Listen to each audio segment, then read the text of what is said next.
NBT आणि पुणे पुस्तक महोत्सवामध्ये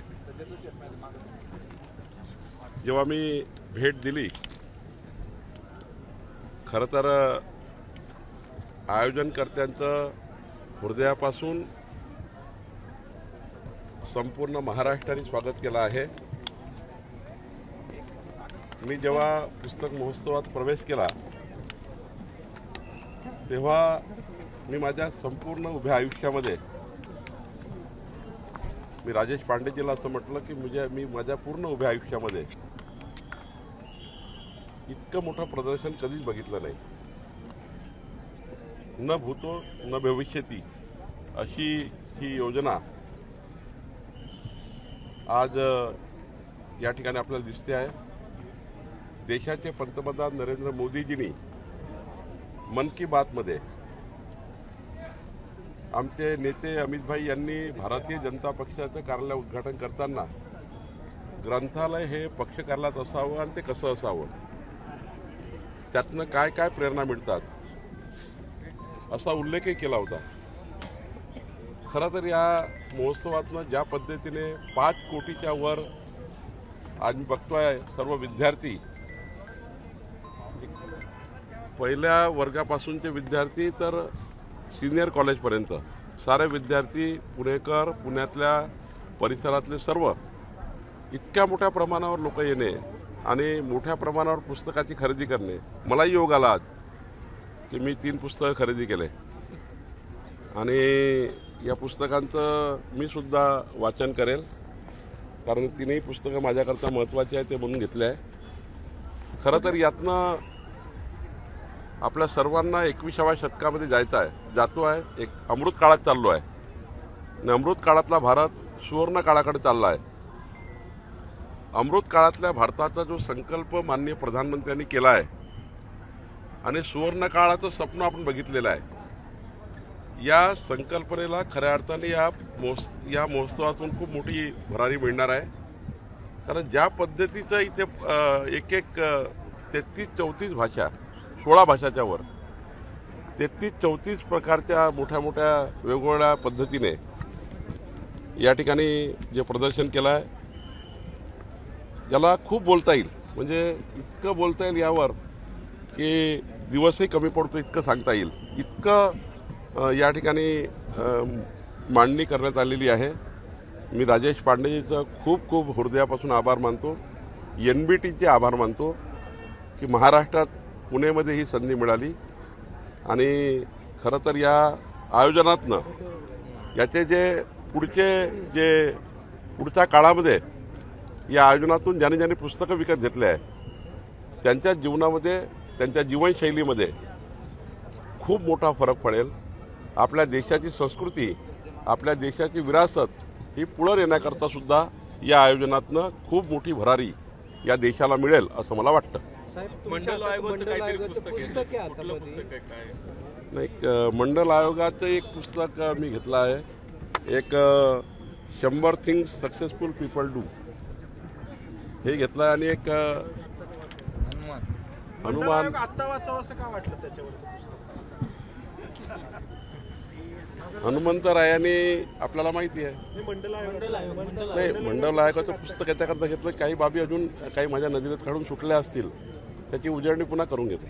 जरांगे पाटलांकडून आता भुजबळ असं म्हणतायत की मंत्री जे आहेत ते जरांगे पाटलांकडे जात आहेत, त्यांच्या जवळ बसतायत, एक मंत्री विरोध करतोय, मराठा ओबीसी आवाज सुरू झालाय का, आणि सचिव असतील किंवा एक कार्यालयच आता तिथं तयार करा म्हणतात। नाही, मला वाटतं की सरकार योग्य पद्धतीने दखल घेत आहे। मी सुद्धा आधी विधानमंडळात होतो आणि विधानमंडळात ज्या पद्धतीने माननीय विधानसभा सदस्यांनी वेगवेगळ्या पद्धतीने मराठा आरक्षणाची भूमिका मांडली आणि मला विश्वास आहे की मी परवाही सांगितलं, कालही सांगितलं आणि आजही सांगतोय की मराठा समाजाला जास्तीत जास्त फायदा होईल असं आरक्षण आणि टिकणारं आरक्षण। आता पुन्हा कुठल्याही कोर्ट कचेरी होऊ नये, आता कोर्ट कचेरी कोणी केल्याही तरी त्या समाजाचं आरक्षण जाऊ नये याची काळजी सरकार घेत आहे। थोडा उशीर लागला चालेल, मी तर असं म्हणेल थोडा उशीर लागला चालेल, 4 दिवस उशीर लागेल, पण सरकारच्या मनात शुद्धता आहे सरकारच्या मनात प्रामाणिकता आहे। एकनाथ शिंदेसारखा एक मर्द मराठा मुख्यमंत्री महाराष्ट्राला आहे आणि छत्रपती शिवरायासमोर त्यांनी आश्वासन दिलं आहे, नतमस्तक होऊन आश्वासन दिलं आहे। देवेंद्रजी सारखे अष्टपैलू कर्तृत्वाचा धनी नेता सरकारमध्ये आहे, अजित पवारजी आहेत, आणि त्यामुळे हे सरकार जे आहे ते कधी फसवेगिरी करणार नाही।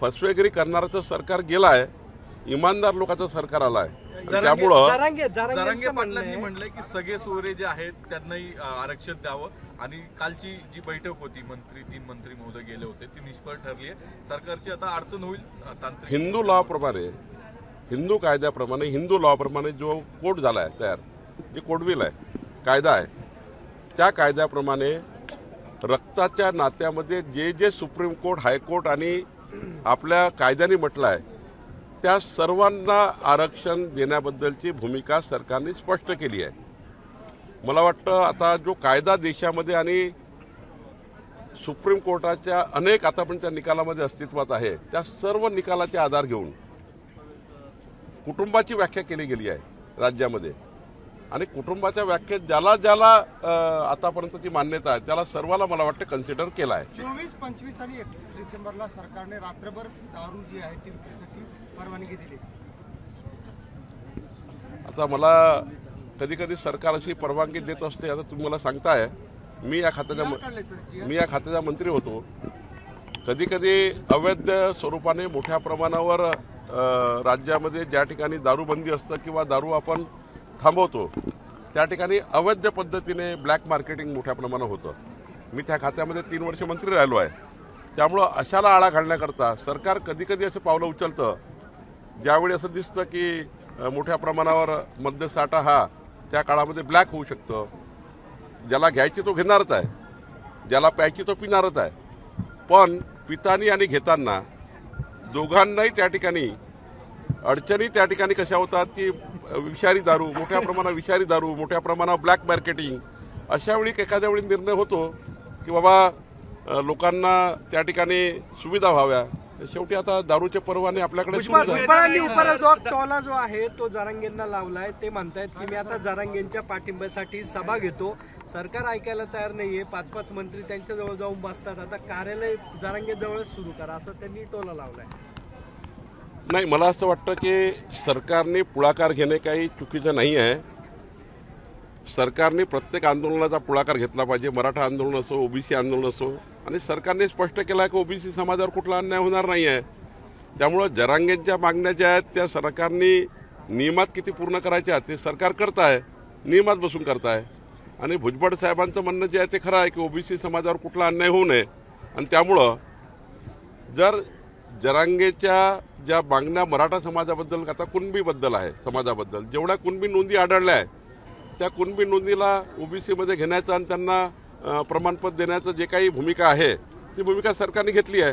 मला वाटतं आता याच्यामध्ये खूप वाद नको, ओबीसी आणि मराठा समाज एकामेकासमोर यायला नको, सर्वांनीच दखल घेतली पाहिजे। राज्याच्या सरकारमधला सर्वात पक्षाचा मोठा पक्ष म्हणून भारतीय जनता पार्टीची जबाबदारी आहे की कुठेही तेढ निर्माण होऊ नये। आम्ही सुद्धा याचा प्रयत्न करतो आहे की आता मी नांदेडला होतो, काल परवा हिंगोलीला होतो। खरं तर मराठा समाजामध्ये जो आज एक आक्रोश आहे तो आक्रोश मिटला पाहिजे, आणि त्यामुळं कुणी जे नियमाप्रमाणे मराठा समाजाला मिळतात त्यात कुणी आळकाठी करू नये असं मला वाटतं। सर, तुम्ही म्हटलात की टिकणारं आरक्षण हे सरकार देईल, आणि आता जो राज्य मागासवर्ग आयोग आहे यासाठी जो काही अहवाल तयार करणार आहे त्यासाठी पुण्यातल्या गोखले इन्स्टिट्यूटची मदत घेण्यात येते। गोखले इन्स्टिट्यूटकडून प्रश्नावली देखील त्यासाठी तयार करण्यात आलेली आहे। मात्र मागचा एक अहवाल जो होता तो याच गोखले इन्स्टिट्यूटचा होता, ज्या आधारे आरक्षण देण्यात आलं होतं गायकवाड आयोगाला होता, आणि तो सर्वोच्च न्यायालयामध्ये टिकला नव्हता।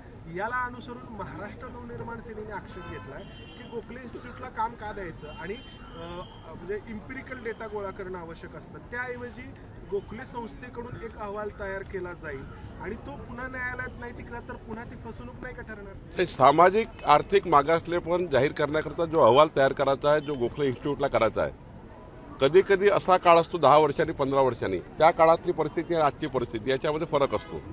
प्रत्येक दिवशी सामाजिक परिस्थिती बदलत असतं, प्रत्येक दिवशी आर्थिक परिस्थिती बदलत असतं। त्यामुळे त्या अहवालाचा या अहवालाचा मला वाटतं काही संबंध येणार नाही। आज मराठा समाजाची काय परिस्थिती आहे ती आज शोधायची आहे, सुप्रीम कोर्टाने हेच म्हटलं आहे की तुम्ही आम्हाला स्पेसिफाय करा की मराठा समाज कसा आर्थिक दुर्बल आहे, सामाजिक मागासलेपण आहे.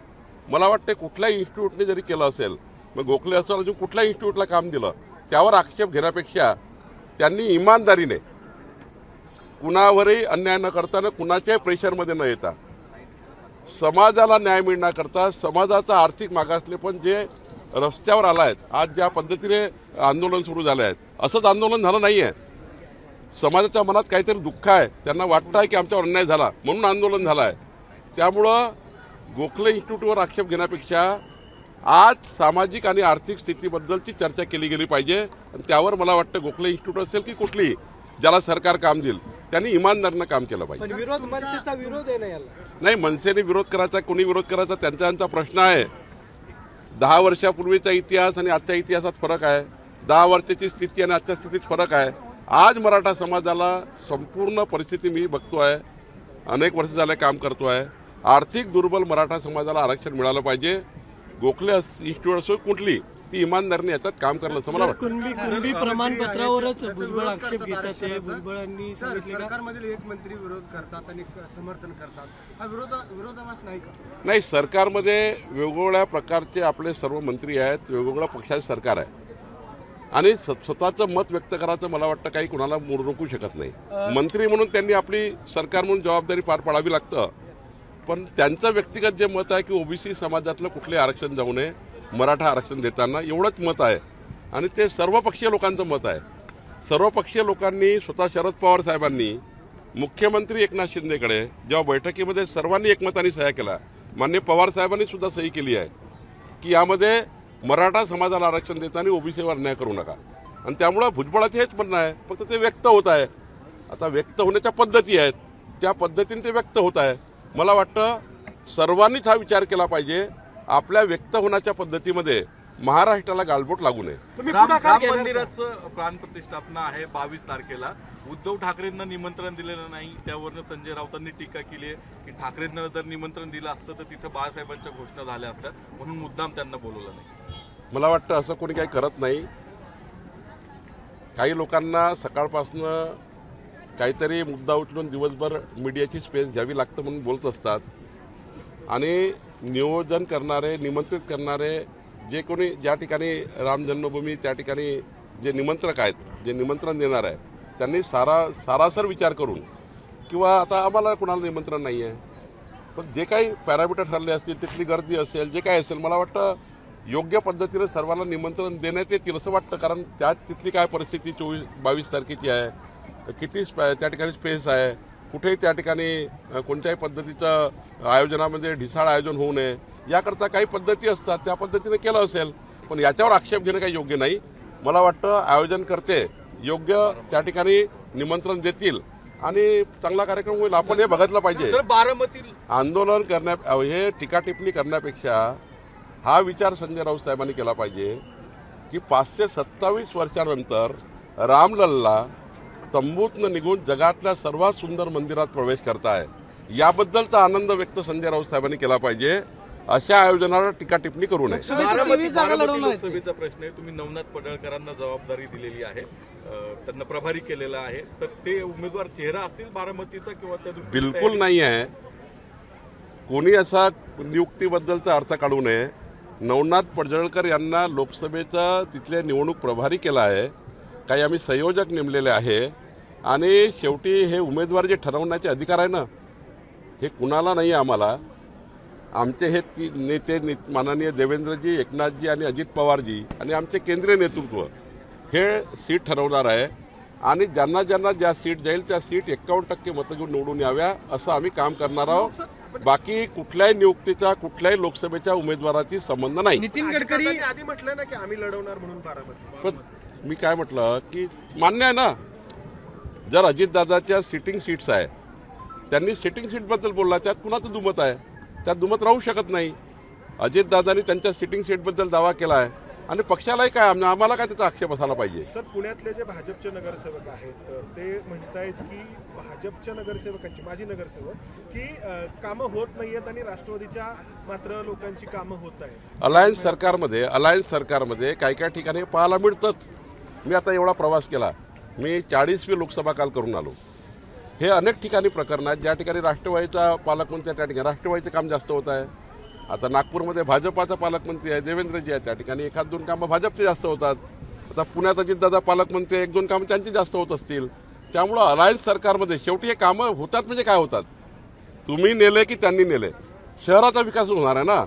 ते की शहराच्या बाहेर चाललं आहे का, जिल्ह्याच्या बाहेर चाललं आहे का. त्यामुळं एखाद्या सेक्टरमध्ये जास्त होतील, एखाद्या सेक्टरमध्ये कमी होतील. त्यामुळं ज्या ज्याकडे सरकार असतं तर त्या ठिकाणी आपापल्या कार्यकर्त्यांना सांभाळण्याचं काम होत असतं. आणि शेवटी कोणीही कार्यकर्त्यांनी नेलं, राष्ट्रवादीने नेलं की भाजपने नेलं, पुणे शहराचा विकास होणार आहे. नितीन गडकरी असं म्हणतायत की आज कोण उजवे कोण डावे हे कळत नाही. संधी साधू हे राजकारणातलं सूत्र आहे. कोण कुठल्या पक्षामध्ये कधी घुसतो, कोण कुठल्या पक्षामध्ये कधी जातो हे कळत नाही. राजकारणातली ही खरंच परिस्थिती महाराष्ट्रातल्या ह्याच्यावरून नितीन गडकरी असं म्हणतायत की देशामध्ये ही परिस्थिती आहे. गडकरींना नेमकं काय म्हणायचं? तुम्ही नितीनजीचा बेअर्थ काढला. नितीनजीने सांगितलं की लोकशाहीमध्ये प्रत्येकाला आपापल्या भूमिका मांडायचा आणि आपापला पक्ष निवडायचा अधिकार आहे. आणि त्यामुळं भारतीय जनता पार्टीत जे जे लोक येतील त्यांना कमळाचा दुपट्टा टाका असं सांगितलं आहे. राष्ट्रवादीचे पण का? लोकसभेच्या सीटवरून काँग्रेस आणि शिवसेनेमध्ये मतभेद दिसून येतात. वडेट्टीवार आणि संजय राऊतांमध्ये मतभेद होताना महाविकास आघाडीची स्थिती अशी होणार आहे जानेवारी नंतर फरवरी महिन्यात. एक दिल के टुकड़े हुए हजार, कोई कहा गिरा और कोई कहा गिरा. संजय राऊत 23 जागा लढणार. 23 जागा लढवणार आहेत. शिवसेना आणि काँग्रेसच्या पण नेत्यात पाहायला मिळेल. काँग्रेसचे उद्धव ठाकरे साहेबाकडले, शरद पवार साहेबाकडले जेवढे लोक येतील भाजपमध्ये त्यांच्याकरता कमळाचा दुपट्टा तयार आहे. जे आलेले त्यांना पण का, जे आले त्यांना पण का, जे आले त्यांना दुपट्टा टाकलाच आहे. औरगुळे साहेब, बरेचशा नेत्यावरती भ्रष्टाचाराचे आरोप आहेत, ईडीची चौकशी आहे, आपल्याकडे आल्यानंतर ते कसं काय? वॉशिंग मशीन आहे का? असं आहे की मी वारंवार आपल्याला सांगतो की आमच्याकडे आल्यावर आमच्या विचारधारा जी आहे त्या विचारधारेवर कोणी काम करणार असेल. आणि सर्वात महत्त्वाचं काय, माननीय अजित पवार साहेबांनी काय म्हटलं, अजित पवार साहेबांचं मी अभिनंदन करतो. काय म्हटलं अजितदादांनी की जगातला सर्वोत्तम भारत निर्माण करण्याची क्षमता माननीय पंतप्रधान मोदीजीमध्येच आहे. या देशात दुसरा कोणी व्यक्तीच नाही आहे. आणि म्हणून मी मोदीजींना समर्थन करण्याकरता आलो आहे. याच पद्धतीवर देशातले, राज्यातले, या महाराष्ट्रातले, पुण्यातले, नांदेडमधले, नागपूरमधले कुणी जर आले तरी मोदीजींच्या समर्थन करण्याकरता, देश कल्याणाकरता, राष्ट्र कल्याणाकरता, देशाला आत्मनिर्भर करण्याकरता जो येईल त्यांना भाजपा स्वागत करेल. म्हणजे मोदींनीच माफ केलं अजितदादांना. सर, मोदींनी माफ केलं अजितदादांना. एबीपी माझा, उघडा डोळे बघा नीट.